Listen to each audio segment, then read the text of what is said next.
that was... Where did everybody go? Oh! Well, sorry. That was the best sleep I'd had in years.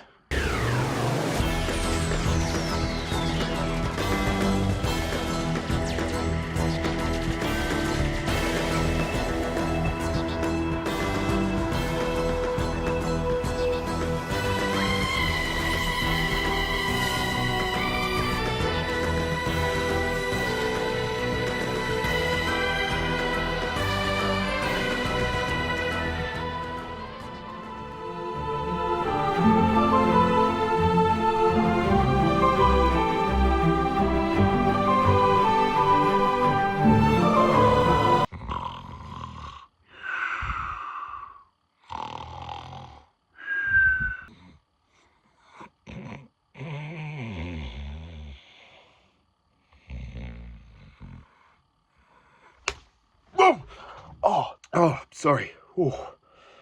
Woo. Dozed off for a second there. Hello, friends, Romans, gladiators, Whovians, subscribers.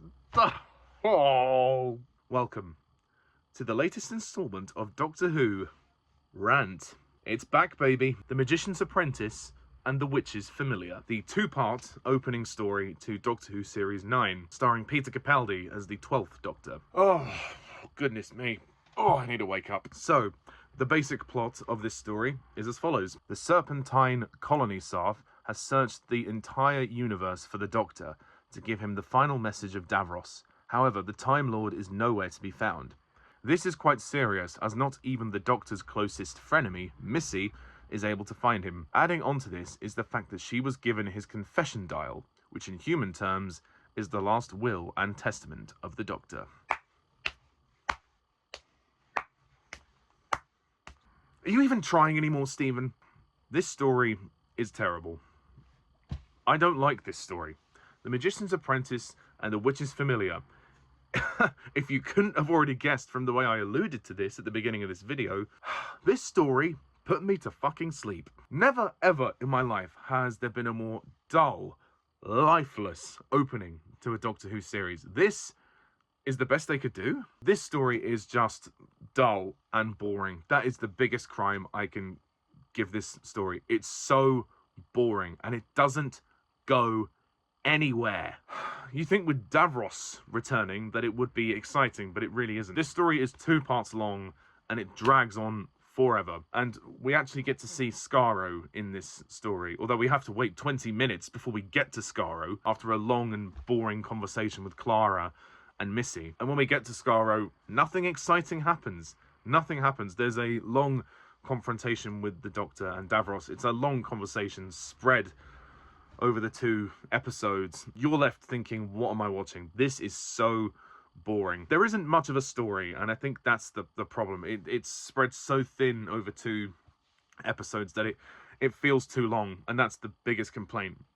It's too long. I mean, there is an interesting idea at the beginning of this story with the young Davros who appears at the beginning as a sort of, well, human boy who the Doctor comes across in this field with hands that have weird eyes on them. So I assumed that from the beginning we were going to get some kind of origins story about Davros, and maybe the Doctor would have tried to prevent him from creating the Daleks. That is a story. You've got something there. There are some really good moments with the performances here. Peter Capaldi is great, and Julian Bleach returns as Davros, which is fantastic. And there's definitely a nice moral dilemma going on with that conversation about, you know, Davros is obviously playing, you know, he's trying to play time and stall the Doctor, but there's definitely a lot of moral conflicts and dilemmas going on with the Doctor and Davros, and the way that he, you know, questions whether he was right to create the Daleks, and how the Doctor questions, you know, about their conflict and how it all started. So that is interesting to a point, but because the conversation is so long and so dragged out, you really don't care. This whole conversation that the Doctor and Davros have is completely pointless, because the Doctor, as usual, is 1 step ahead, but conceals the fact that he knows that he's 1 step ahead. So this whole conversation is absolutely meaningless. If the Doctor knows what Davros is up to, and that he's going to trick him and deceive him into getting the regeneration energy, then why even have this conversation? Why even do any of this? This is so pointless. It just doesn't go anywhere. And it doesn't really change their relationship. All they do is talk about what's happened before. You know, if you're going to have a story where they talk about their relationship, then, like I said, you should maybe go into the origins of Davros, you know, when he was a boy, you know, and talk about where it all started, rather than this long, boring, dragged out conversation on Skaro. It's just so dull. It's so lazily written. It's like Moffat wrote it in 10 minutes and thought, yeah, that'll do, shove it. It's just a sign that this show was really falling at this point, that the passion was really waning, and that there was not as much care as there used to be. Also, Missy returns in this story, who is obviously the master, the female master, played by Michelle Gomez. She is a good actress, and she does her best with the part, though I feel she's quite over the top in this story. She's a bit too cuckoo. I think she's trying to do a bit of a John Sim impression in this story, and it goes on for quite a while, and she's just sort of there. She doesn't really add too much. I mean, obviously Clara reaches out and has a conversation with her to try and find out what the hell's going on in the beginning of the story. But as the story goes on, I just got so irritated by Missy, and I just didn't want her to be in this story. She didn't really add anything to the plot. The best scene in the story, though, is the scene where she tries to trick the Doctor into killing Clara, who ends up inside the Dalek again for some reason. So that scene when the Doctor is pointing the Dalek gun at the Dalek, and he's confused about whether he thinks it's Clara or not. Now, that was a great scene. That was a great moment of tension. And the Daleks themselves are cool. They are nicely designed, and there's a mixture of designs here, which is nice. One other scene which I really don't like is Capaldi's introduction, where he is on top of a tank playing an electric guitar. I thought that was absolute cringe. The thing is, Peter Capaldi is a good Doctor, and I think he does well in the part. But I feel because of the fact that he's an older man and he's come after two pretty boy Doctors, a lot of the show was losing viewers because of the fangirls who wanted to see a young, attractive guy in the role. And that's nothing against Capaldi. It's not his fault. You know, he's a great actor doing his job. But the fact is, the show was obviously going to lose ratings, and I reckon this was a bit of a ploy to try and get him more popularity. They wanted to make him more fun and more likable, because Capaldi's Doctor is one of the darkest Doctors in quite some time, and to give him a scene like this, okay, I can see what they were trying to do, but to me it comes off as cringe. There's no balance with the comedy. It's either there's a lack of understanding with his Doctor in terms of the comedy. I don't think they really know how to pitch Capaldi's comedy, and it shows, because this tank scene was just awkward and uncomfortable to watch for me. I just didn't like it, because it almost felt like it was written for Matt Smith, and I feel like they're trying to make him too goofy. It's not to say he shouldn't be fun, but like I said, there needs to be a pitch there, and there needs to be a moment of clarity, and there's no clarity with where they want to take his comedy. They're just trying desperately to make him funny without much thought, and it comes across as cringy. And I'm sorry, Capaldi, as good as he is, he can't sell this.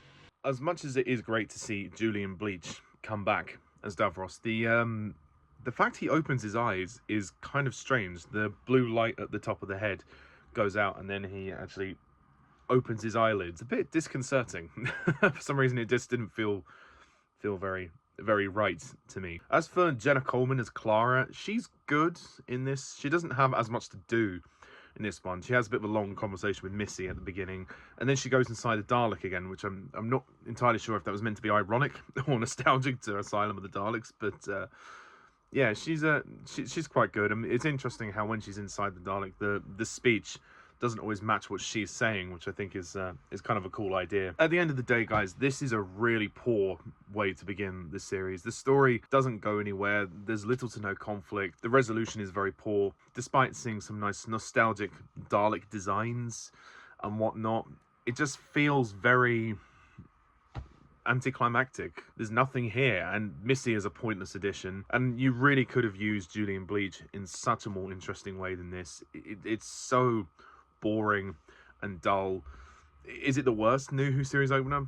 Maybe not, but it's on the weaker end. It's probably a tad bit better than Asylum of the Daleks, although that's not much of a compliment in the grand scheme of things. In terms of minor other things I liked, I would say that the music was good by Murray Gold. I did enjoy his soundtrack, and seeing Skaro was well designed. That was nice, and the CG was very good, and the production values were great, as well as the acting. Also, just on a side note, I really don't like Capaldi's costume. I don't like how they've dressed him down so casually. I just don't think it works for him. There was nothing wrong with the suit that he was wearing in Series 8. It's kind of from this point onwards that I feel that with the Doctors, they tend to make the costumes a lot more casual, which I don't think works all the time. We'll see this a little bit more in Ncuti Gatwa's era as well. I personally like it when a Doctor wears the same costume because it makes them more iconic and makes them more identifiable. I mean, there were variations, like for example, if David Tennant would wear the brown pinstripe suit and then he would change to the blue one, that's fine, you know, it keeps within the same style. If you're going to change costume, keep it within the same style. But, you know, Capaldi's wearing like a hoodie and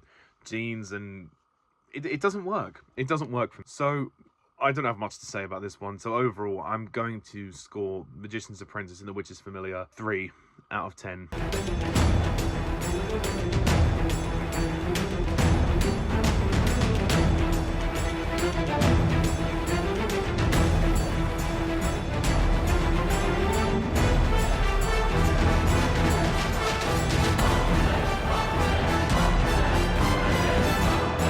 It's not horrible, it's not like one of the worst ever, it's not offensively bad, it's just disappointing.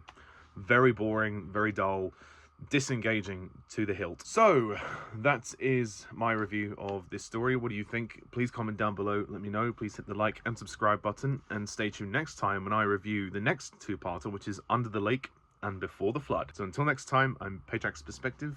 See ya. Bye for now.